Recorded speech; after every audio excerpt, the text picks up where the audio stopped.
Napansin mo ba ang kakaibang takbo ng utak natin mga tao? Kapag ipit tayo, kapag wasak ang puso, o kapag wala na talaga tayong matakbuhan, automatic na nagiging saksakan tayo ng tindi magdasal. Doon lumalabas yung pinakataimtim na, Lord, tulungan mo naman ako. Pero ang nakakatakot, kapag okay na ulit ang lahat, may maayos na trabaho, healed na sa mga sakit ng nakaraan, thriving ang business, at kalmado na ang schedule, unti-unti ring nawawala yung matinding pagkapit natin sa Kanya. Hindi naman ito bigla ang pagre-rebelde na nagising ka na lang isang araw na ayaw mo na sa Diyos. Madalas, slow drift lang siya. Naging busy lang, naging masyadong komportable, na-distract, hanggang sa nakatulog na ng tuluyan ang spiritual nating buhay. Doon sa parting yun, pumapasok ang bigat ng libro ng Deuteronomy. Akala kasi ng marami, koleksyon lang ito ng mga paulit-ulit na batas o kaya naman ay nakakaantok na farewell speech ni Moises. Pero sa totoo lang, kwento ito ng isang matandang leader na bago pumanaw ay buong pusong nagmamakaawa sa mga tao na huwag kalilimutan ng Diyos kapag dumating na sila sa buhay na matagal nilang ipinagdasal. Masakit basahin kasi ramdam na ramdam natin. Sobrang relatable. Madalas iniisip natin na ang pinakamalaking panganib para sa mga Israelita noon ay ang disyerto. Pero ang totoo, ang disyerto pa nga ang naglapit sa kanila sa Diyos. Kasi doon, wala silang ibang aasahan kundi siya. Ang tunay na panganib ay ang promised land. Ang tagumpay, ang kaginhawaan, ang kasaganaan, at ang kapanatagan. Ang paghihirap kasi, tinutulak tayo pabalik sa Panginoon. Pero ang sobrang ginhawa, kaya tayong dayain at paniwalain na hindi na natin siya kailangan. Kaya paulit-ulit si Moises sa pagsasabing, tandaan mo, ituro mo sa mga anak mo, pag-usapan nyo araw-araw at ibigin mo siya ng buong puso. Hindi ulyanin si Moises. Alam niya lang talaga na sadyang makakalimutin ng tao. At ganoon din tayo ngayon. Kabisado natin ang mga bersikulo sa Biblia pero nakakalimutan natin magpasako. Alam natin ang lyrics ng mga kanta sa pagsamba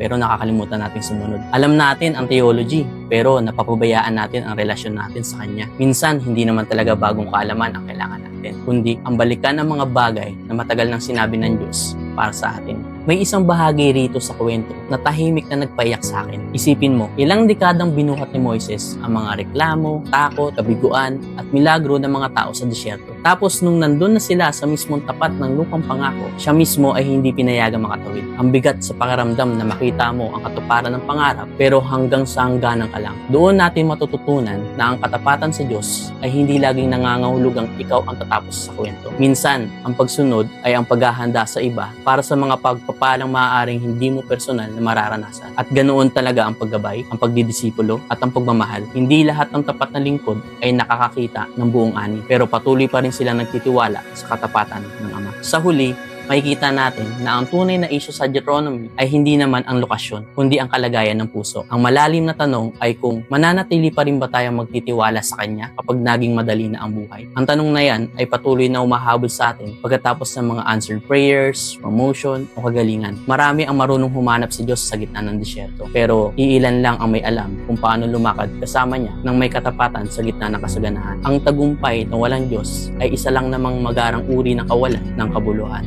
Dito rin natin makikita kung paano ang Deuteronomy ay tahimik na nakaturo kay Jesus. Sinabi ni Moises na may darating na mas dakilang propeta at siya ngayon. Si Jesus ang mas mabuting Moises. Kung si Moises ay nagpalaya sa mga tao mula sa pagkaalipin, si Jesus naman ang nagpalaya sa atin mula sa kasalanan. Kung si Moises ang nagdala ng kautusan, si Jesus naman ang nagfulfill nito para sa atin. At higit sa lahat, hindi siya huminto sa hangganan. Dinala niya tayo hanggang sa tunay nating tahanan. Napakasarap sa pakiramdam na malaman na ang pananampalataya ay hindi tungkol sa pagsisikap ng sarili mo, kundi sa pagtitiwala sa tagapagligtas. Nananatiling tapat sa mga parting nagkulang tayo. Doon nagbabago ang pananaw natin sa pagsunod. Hindi tayo sumusunod para mahalin niya, kundi sumusunod tayo dahil kay Kristo. Alam nating mahal na niya tayo. Kaya siguro, ang paanyaya sa atin ngayon ay hindi ang maghanap ng bago, kundi ang maalala ang mga mahalagang bagay na unti-unti nang natatabunan ng ingay ng mundo. Ang panalangin, ang pagsuko, ang pagbabasa ng kanyang mga salita, at ang simpleng pagkapit sa Kanya. Bago tayo pumasok sa susunod na yugto ng ating buhay, sa bagong trabaho, relasyon, o anumang pagpapala, naway lumingon muna tayo at alalahanin kung sino ang nagdala sa atin dito. Hindi ito dahil sa sarili nating galing o diskarte, kundi dahil sa biyaya ng Diyos. Habang lumilipat ang kwento sa mga susunod na pahina ng buhay, ang paalala ng nakaraan ay nananatiling buhay. Kilalanin natin kung sino ang Diyos bago natin hakbangin ang bukas.